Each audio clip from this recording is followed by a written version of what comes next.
Lloyd Lionel Gaines was born in 1911 in Water Valley, Mississippi. His father, Henry Richard Gaines, had previously been a teacher, but was working as a tenant farmer by the time Lloyd was born.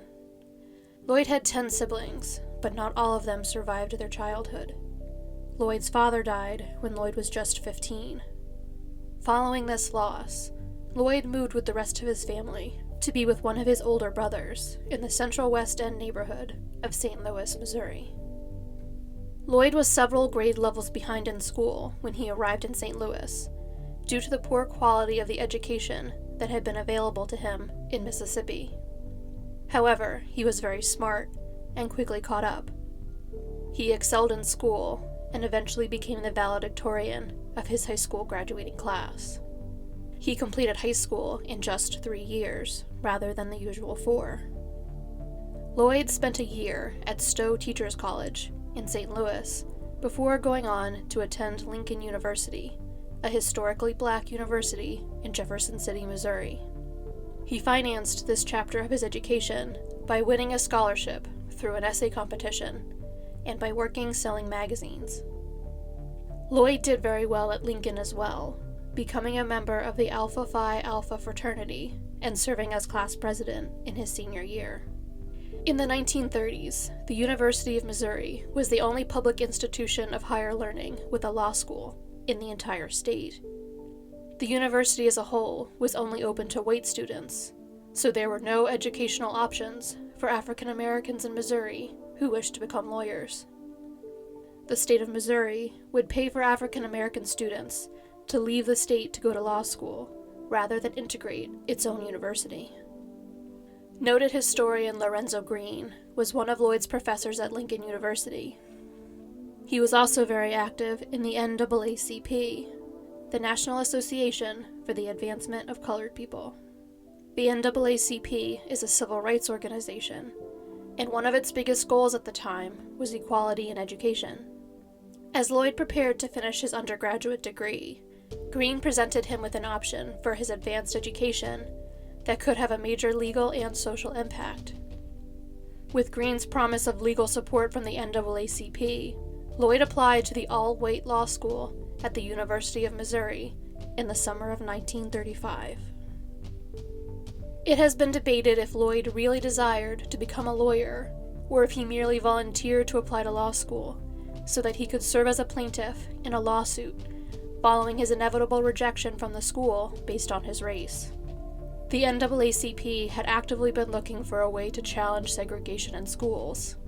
They would require an active law case to mount a new challenge to Plessy v. Ferguson, the 1896 Supreme Court decision that held that public facilities, such as schools, could be segregated as long as the facilities for black and white students were equal.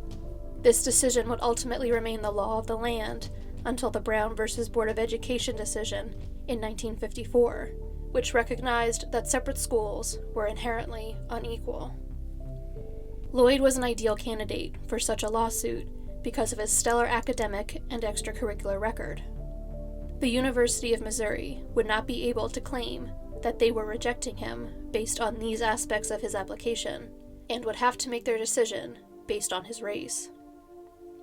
Silas W. Canada, the registrar at the University of Missouri School of Law, initially refused to even consider reviewing Lloyd's application. In January of 1936, the NAACP sued Canada to force him to make a decision about Lloyd's admission to the school. In March of that year, Canada rejected Lloyd's application on the basis of his race, despite the fact that he had the academic credentials that would otherwise merit his acceptance to the law school. On April 15, 1936, Lloyd and the NAACP filed a lawsuit against Silas W. Canada to get Lloyd admitted to the School of Law at the University of Missouri. The lawsuit failed at the state and local levels, potentially due in part to the fact that the majority of the judges who heard the case at these levels had attended the School of Law at the University of Missouri. Gaines v. Canada was heard by the Supreme Court on November 9, 1938, and on December 12th, the court ruled 6-2 in Lloyd's favor. It was not a complete victory, however.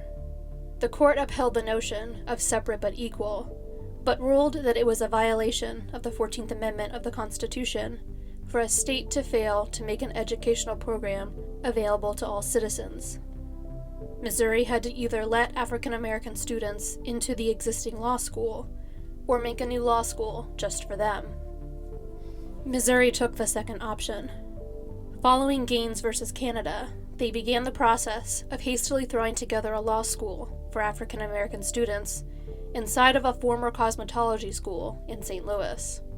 The NAACP began the process of bringing further legal action. They believed that the only way to ensure equal education for African American students would be to get the courts to rule that the segregated, clearly substandard school was not equal to the school at the all-white university. Using this reasoning, they began new proceedings to get Lloyd admitted to the School of Law at the University of Missouri. While waiting for new legal proceedings to begin, Lloyd attended the University of Michigan with the help from the NAACP, graduating with a master's in economics in 1938. He worked for the state of Michigan until the beginning of 1939, when he returned to St. Louis to prepare for court dates that at the time were set for that August. Made mildly famous through his Supreme Court case, he traveled around to give speeches for the NAACP and at civil rights gatherings. He would receive small donations at these speeches, but was struggling financially. He often was forced to borrow money from his siblings for even minor expenses. Due to his race, his notoriety, and the ongoing Great Depression, Lloyd had trouble finding employment. Despite his level of education, the only job he could find in St. Louis was working at a gas station. He had to quit this job when he realized that the station's owner was engaging in deceptive business practices. Lloyd then had to travel to find work, first to Kansas City and then to Chicago, where he eventually was able to get a position at a department store. Due to his financial struggles, he often relied on friends and supporters to make ends meet. By the middle of March 1939, with no other place to live, he had been taken in by members of a Chicago chapter of his undergraduate fraternity and was staying at the fraternity house. The last known sighting of Lloyd was on March 19, 1939. He left the fraternity house to go out to buy stamps and never returned. He had plans to go to dinner that evening with the Page family, who were family friends from St. Louis, now living in Chicago.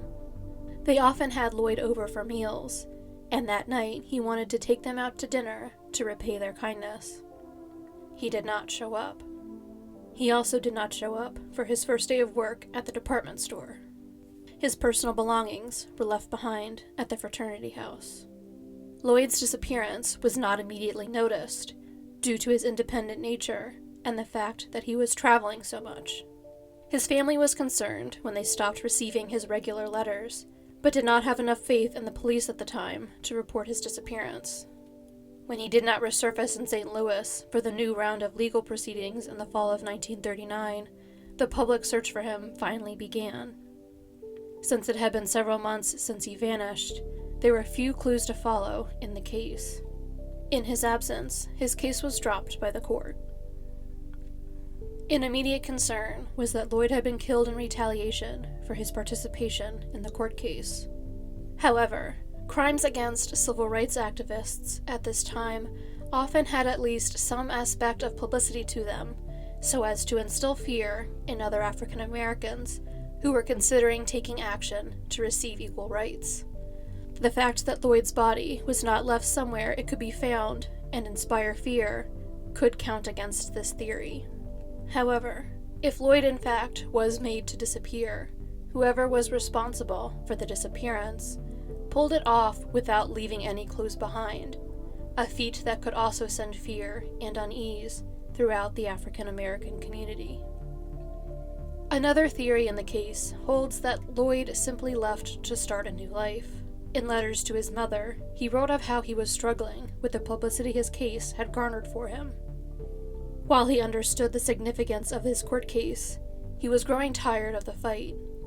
By the time he went missing, It seemed increasingly unlikely that Lloyd would actually attend law school at the University of Missouri, regardless of the outcome of the court case. He told his mother that he believed that going to the school would be dangerous for him, given the publicity of the court battle. His main motivation for continuing as a plaintiff in the legal action seems to purely be to ensure that other African American students would have equal access to education through the legal precedent in the case, and not for his own personal enrichment. In 2007, an investigation into the case by the Riverfront Times, a weekly newspaper in St. Louis, came across secondhand information that supported the idea that Lloyd had simply walked away from his life.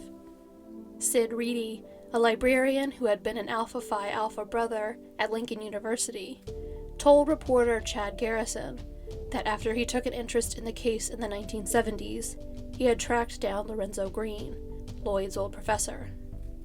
Green allegedly told him that while on vacation in Mexico in the late 1940s, he had received a phone call from Lloyd. He was sure that it was actually Lloyd because he recognized his voice. Lloyd told Green that he had started a business in Mexico City and was doing well. The two made plans to meet for dinner, but Lloyd did not show up to the meal. Green's son corroborated the account, saying that his father had told him the same story. Lorenzo Green had passed away in 1988, so he could not provide a first-hand account of what had happened when he was in Mexico. Furthermore, since Green never actually saw Lloyd, it is still possible that the phone calls were just a cruel hoax, even if they did occur. Some of Lloyd's surviving family is willing to believe that he lived out his life in Mexico, mainly because this would provide their relative with a happy life rather than a violent death. However, the majority of the family does not believe that Lloyd would have completely cut off all ties with his family, especially his mother, even if he did want to leave the country. A theory bridging the two extremes of Lloyd either being killed or walking away from his life of his own accord suggests that Lloyd may have merely been threatened with violence. If people unhappy with the progress Lloyd was making for African Americans threatened his family and ordered him to disappear, he may have complied to protect his loved ones. While leaving his family without answers about what became of him seems cruel, he may have felt it was necessary to ensure their safety. While Lloyd's fate remains unknown, his legacy does have tangible effects in the educational system and the African American community. The legal actions he took played a part in the desegregation of the University of Missouri in 1950, and his Supreme Court case was cited in the 1954 Brown v. Board of Education decision. In 2000, the Black Culture Center at the University of Missouri was renamed the Gaines Oldham Black Culture Center in honor of Lloyd and Dr. Marian O'Fallon Oldham, a civil rights activist who had also been denied admission to the school on account of her race. A member of the Gaines family finally received a law degree in the state of Missouri in 1991, when Lloyd's great-niece, Tracy Berry, graduated from the School of Law at Washington University in St. Louis.